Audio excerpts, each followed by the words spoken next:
You're a senior who's working hard at maintaining the health that you have. Unfortunately, lots of seniors don't have the kind of health that they want, even though they're working at it consistently. Why might that be? In this video, you're going to learn 4 simple things you can do to improve your health. In no particular order, one of the first things you should mind is nutrition. Now, despite all the conflicting opinions out there about what's the right diet, is it keto, carnivore, vegetarian, Mediterranean, etc., there are 3 simple things that most diets agree on. First and most basic is just calories. Just eating an adequate number of calories to not be overweight or underweight. That's very important. So how do you figure out how many calories you should eat? You take your body weight in pounds, multiply that by 15, and add in exercise. That's if you want to maintain your weight.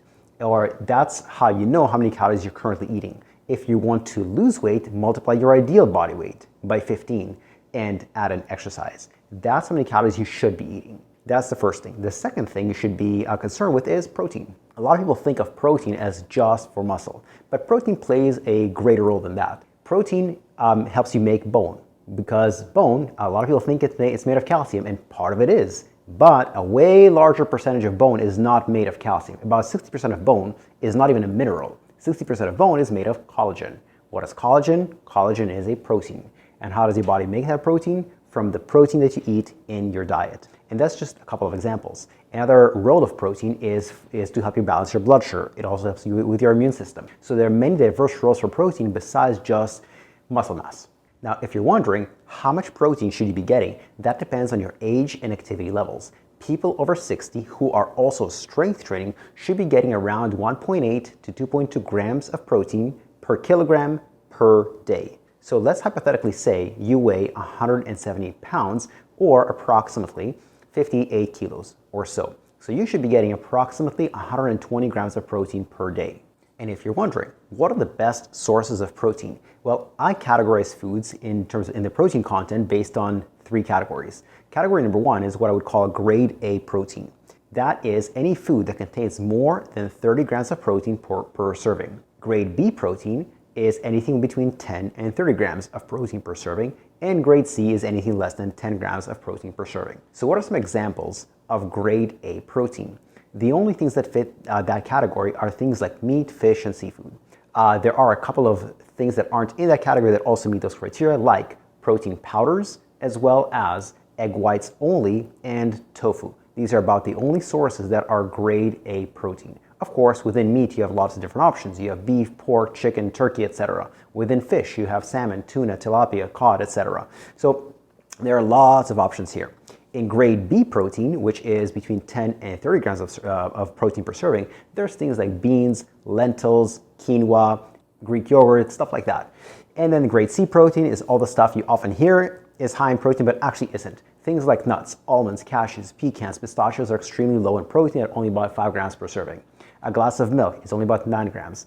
1 slice of cheese is about 5 or 6 grams. So these are all examples of things that people say are high in protein but actually aren't. Not to say they're not good for you, they're just not a good thing to rely on for your protein content. So again, from a nutrition perspective, the number 1 thing is calories, the number 2 thing is protein, number 3 thing, most important factor, is fiber. Now, how much fiber should you be getting? For a non-diabetic, you should be getting about 14 grams of fiber per 1,000 calories. For diabetics, it's a bit higher. It's about 17 to 20 grams of protein per 1,000 calories. What is fiber important for? Well, the most common function we associate fiber with is bowel movements. So it keeps you regular. Yes, it does that. But in addition to that, it has multiple other functions. One of its other functions is a stabilization of blood sugar. Especially if you're a diabetic, you don't want large spikes in blood sugar that last for a very long time. You want moderate spikes that last for no more than 2 hours. Fiber helps you regulate your blood sugar better than a low fiber diet. And one other thing that's an overall benefit to fiber is that it's anti-inflammatory. Inflammation is often the root cause, or at least the consequence, of lots of chronic conditions, and fiber can help with that. Now, which foods are high in fiber? Just like protein, I divide it up into 2 categories. With fiber, there's what I call grade A fiber, which is anything more than 5 grams per serving, and then there's grade B fiber, which is everything else. What are some examples of grade A fiber? In the fruit family, it's things like blueberries, raspberries, and blackberries. In dried fruits, it's things like dates, prunes, and figs. Now, yes, lots of people say, well, but those are sweet. True, but it's not glucose predominantly, it's predominantly fructose, and it's a powerhouse of fiber. The benefits of the fiber in the dried fruits outweigh their sugar content, which again, their sugar is not glucose but fructose. So those are the fruits that are high in fiber. What about the starches? Beans, peas, lentils, and chickpeas are some of your best sources. And what about the grains and pseudograins? Things like buckwheat, quinoa, and whole grains are the high fiber sources from that side of things. And in the category of seeds, things like flax seeds, chia seeds, and hemp seeds are all examples of foods with 5 grams of fiber per serving or more. Use about 1 or 2 of these per meal, and you'll be able to get your fiber content or fiber requirements throughout the day. So again, nutritionally, the 3 most important factors that matter for overall health are total calories, total protein, total fiber. So if you've heard about things like, what about the carb to fat ratio? Doesn't really matter. What about, should you eat after 6 or should you not eat after 6? Not that important. Should you do intermittent fasting or not do intermittent fasting? Doesn't matter. If you like it, do it. If you don't like it, don't do it. As long as you meet these 3 criteria of calories, protein, fiber, you're good to go no matter what you choose. So nutrition is the first thing we discuss for overall health, but I promised you 4 things we're going to discuss. The second thing we're going to discuss, in no particular order, is exercise. Generally speaking, there are many different ways to exercise for overall health, but what most programs agree on for general health is just the frequency and the duration. The frequency should be 4 days per week minimum, but it doesn't have to be for an hour. It could be 30 minutes. Now, the price you pay for having shorter workouts is a higher intensity. So if you are going to do 30-minute workouts 4 days per week, they should be, if you're doing cardio, they should get you out of breath for a prolonged period of time. So a leisurely stroll is good, but it's not considered exercise. It's considered locomotion.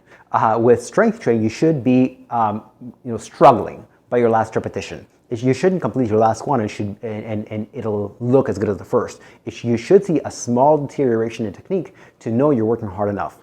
So 4 days per week for 30 minutes minimum. And yes, it's good to mix both cardio and strength training. Not do one or the other, but use both. There are benefits to strength training that cardio doesn't have, and there are benefits to cardio that strength training doesn't have. And again, if you're wondering, I go for walks, I take 10,000 steps per day. Is that good? That's good. Don't stop doing it. But it's not enough. It doesn't count towards your exercise requirements. Now, if you want to optimize your exercise routine so you can exercise less and get more out of it, it's important to use the right variables of intensity, frequency, duration, and weight. So if you need help with that, there is a special service that we offer to help people design their exercise programs. You can see whether that service is for you by clicking on the link in the description below, which will take you to our homepage where you can fill out a simple application form for a quick 10 to 15 minute Zoom chat, which has no pressure, no obligation, no sales pitch, just to see whether our service is right for you and whether or not we can help you. So we've covered 2 of the 4 elements that it takes for good health. Again, in no particular order, nutrition and exercise. Number 3 is sleep.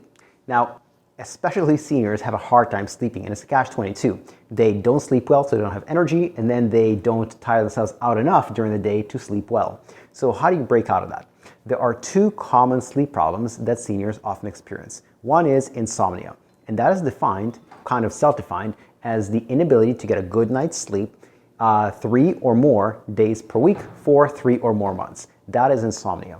The other common sleep problem that seniors suffer from is called sleep apnea, where you wake up throughout the night gasping for air because you stop breathing, and then you go back to sleep. You could wake up potentially over 500 times per night and have no recollection that you woke up because the awakenings are so brief. So you can actually get tested for sleep apnea in a sleep lab. And there are treatments for both insomnia and sleep apnea. One common treatment for insomnia is called CBTI, and that stands for Cognitive Behavioral Therapy for Insomnia.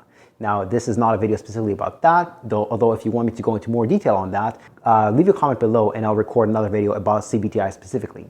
As for sleep apnea, there are multiple treatments for it. The most common one is a machine called CPAP, which is a machine you wear over your nose and mouth at night that continuously pushes air to keep your airways open. That's one treatment, it's the most common one, but it's not the only one, there are others. And the final element of good health that I'll mention is mindset. First, you have to believe that good health is possible. You can't think of health as something that happens to you. You have to think of health as something that you create. It's within your ability to change your circumstances. If you're not happy with your health, you can change it. If you just blame everything on your age, well, age moves forward and it's out of your control. Age doesn't move backwards. But strength can go up, endurance can go up, flexibility can go up, but that takes effort and time. Now, I understand If you've been unhealthy for a long period of time, you might think that's just normal. If a lot of your peers are unhealthy, you might think that's normal. So part of mindset is looking for examples of people your age who used to have bad health and now don't, who've been able to turn around their conditions using whatever methods they're using. You just need to understand that it's possible. And again, you have to believe that you're an active participant in your health. Your doctor is not responsible for your health. Your pharmaceutical company is not responsible for your health. They might be helpful, but they're not responsible. You're responsible for your own health. If you like this information and you want more just like it, we have a special newsletter for people over 50. And the way you subscribe to it is just by clicking on the link down below, and you can always unsubscribe. Thank you and goodbye.